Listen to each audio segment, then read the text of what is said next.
టీడీపీకి సంబంధించి నేతలు అయితే మాత్రం ఇక్కడికి పెద్ద ఎత్తున తరలిచ్చారు. ఎవరైతే గల్లా మాధవి ఉన్నారో, ఈ వెస్ట్ ఎమ్మెల్యే గల్లా మాధవి ఉన్నారో, ఆ గల్లా మాధవి అయితే మాత్రం ఆధ్వర్యంలో పెద్ద ఎత్తున కూడా ఇక్కడికి తరలివచ్చిన పరిస్థితి అయితే కనపడుతూ ఉంది. మనతో పాటు మాట్లాడడానికి ఇక్కడ కొంతమంది అయితే ఉన్నారు. చూడొచ్చు ఇక్కడ పరిస్థితి మనం ఏ విధంగా ఉంది ఏంటి అనేది చేసినటువంటి పరిస్థితి అయితే కనపడుతూ ఉంది. దీన్ని చూడొచ్చు. ఏమంటే ఈ విధంగా దాడి చేస్తున్నారు, ఇది కరెక్ట్ అంటారా? సీఎం అని తిట్టడం కరెక్టా? సీఎం అని లంజావడకని తిట్టడం కరెక్టా? నీ అమ్మ మొగుడు తెచ్చుకో అంటాం కరెక్టా? ఇవన్నీ కరెక్టా? ఇవన్నీ కరెక్ట్ అయితే మా దాడి కూడా కరెక్టే. కాబట్టి రంబటి రాంబాబు ఇప్పటికైనా క్షమాపణ చెప్పాలి సీఎం గారికి. లేదంటే వాడిని ప్రభుత్వం కూడా అరెస్ట్ చేసి లోపల వేయాలి. చేసే వరకు పోరాటం ఇవాళ ఒక్కరోజు కాదు, ఇది రోజు జరుగుతుంది వాడి సంగతి చూసేదాకా. అంటే ఇక్కడ ఉన్నటువంటి ఎవరైతే టీడీపీకి సంబంధించిన నాయకులు అయితే తీవ్రంగా కూడా ఆగ్రహావేశాలను వ్యక్తం చేస్తున్నారు. ఎక్కడికక్కడ ప్రధానంగా ఇక్కడ మనం చూడొచ్చు, ఇక్కడ ఏ విధంగా దాడికి తెగబడుతున్నారు అనేది విజువల్స్లో మనం చూడొచ్చు. ఎక్కడికక్కడ ఆయనకి సంబంధించినటువంటి ఈ క్యాంప్ ఆఫీస్ ఏదైతే ఉందో, క్యాంప్ ఆఫీస్ని అయితే మాత్రం ధ్వంసం చేస్తున్నారు. అప్పటికి పోలీసులు అయితే మాత్రం రక్షణ కల్పించేటువంటి పరిస్థితుల్లో అడ్డుకుంటున్నప్పటికీ కూడా వాళ్ళైతే మాత్రం అడ్డుకోవడానికి అసలు అడ్డుకున్నప్పటికీ వాళ్ళు ఆగినటువంటి పరిస్థితి పూర్తి స్థాయిలో. అంటే ఒక ప్లాంట్గా వచ్చేసారు. ఫస్ట్ ఏమన్నా మాధవి అనేటువంటి ఒక కార్యకర్త రావటం, ఆమె వచ్చేసి ఇక్కడ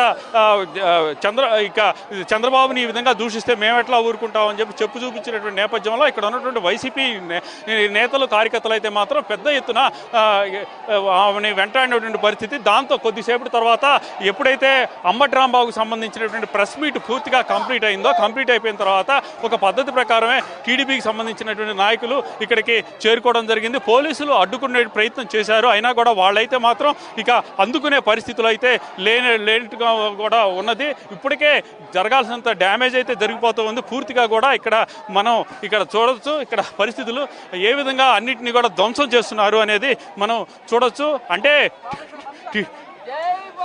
ఇక్కడ టీడీపీ ఆఫీస్కి సంబంధించి గతంలో దాడి ఏదైతే చేశారో ఈ దాడి ఏదైతే ఉందో దాడికి సంబంధించి మనం ఇక్కడ చేస్తున్నటువంటి పరిస్థితి, దాడులు చేస్తున్నారు, రాళ్లు సురుతున్నారు.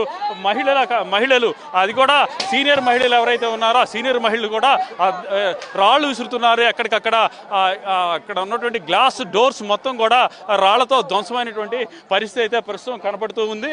ఇదే విధంగా కూడా ఈ కొనసాగుతున్నటువంటి పరిస్థితి కనపడుతున్నటువంటి పరిస్థితి అయితే ప్రజెంట్ కనపడింది. ఇక వైసీపీకి సంబంధించినటువంటి కార్యకర్తలు కానీ నాయకులు కానీ ఎక్కడా కూడా లేరు. దీనికి సంబంధించి మరో సీనియర్ నాయకురాలు ఉన్నారు టీడీపీకి సంబంధించి.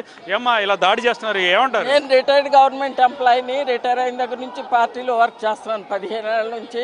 ఇప్పుడు 77 ఏళ్ళు. రాంబాబు గారు అరగంట అని మాట్లాడే మనిషి, వ్యక్తిత్వం లేని మనిషి, అసభ్యకరమైన మనిషి. మా చంద్రబాబు నాయుడు గారిని పట్టుకొని తిడతామంటే ఎంత తప్పు. ధైర్యం ఉన్నోడైతే బయటికి రావాలి, ఈ జనాన్ని ఎదుర్కోవాలి. ఈ జనాన్ని ఎదుర్కోవాలి ధైర్యం ఉన్నోడైతే. మా చంద్రబాబు నాయుడిని తిట్టే అర్హత అతనికి లేనే లేదు. అంటే ఇక్కడ చూడొచ్చు. ఇక్కడ ఏ విధంగా ఈ మొక్కలకి సంబంధించినటువంటి పార్ట్స్ కానీ అన్నీ కూడా ధ్వంసం అయినటువంటి పరిస్థితులు. ఇక లోపలైతే విధ్వంసం అయితే జరిగిందని పూర్తిగా కూడా చెప్పుకోవాలి. ఎక్కడికక్కడ వైర్లతో సహా లోపల వైర్లను కూడా పూర్తిగా కూడా పీకేస్తున్న పరిస్థితి అయితే కనపడుతూ ఉంది. ప్రధానంగా ఇక్కడ చూడొచ్చు, ఎవరి మీద ఏం పడుతుందో కూడా తెలియట్లేదు. ఆఖరికి సీసీ కెమెరాలు, అదేవిధంగా కూడా ఇక్కడ ఏదైతే దీనికి సంబంధించి ఈ ప్లేట్స్ ఏవైతే ఉన్నాయో వాటిని కూడా బయట విసిరేస్తూ